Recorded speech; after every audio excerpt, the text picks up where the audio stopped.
pangarap, ang dami mong dreams, ang dami mong gustong mangyari sa buhay mo nun.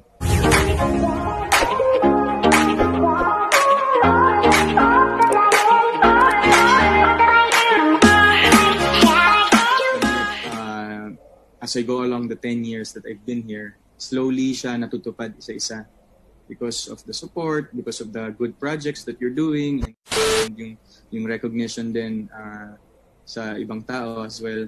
So parang ang sarap balikan nung Alden nung nangangarap pa si Alden, and then now natupad na niya yung mga pangarap niya, most of it.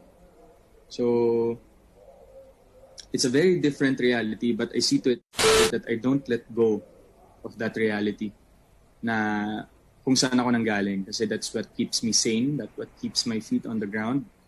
Kasi parang if not for those hardships and struggles, I won't work hard and hindi ko mararating kung ano yung narating ko ngayon. So at any of those moments that happened to me in the past. Yes, correct. And very evident naman how successful you are right now. God, thank you.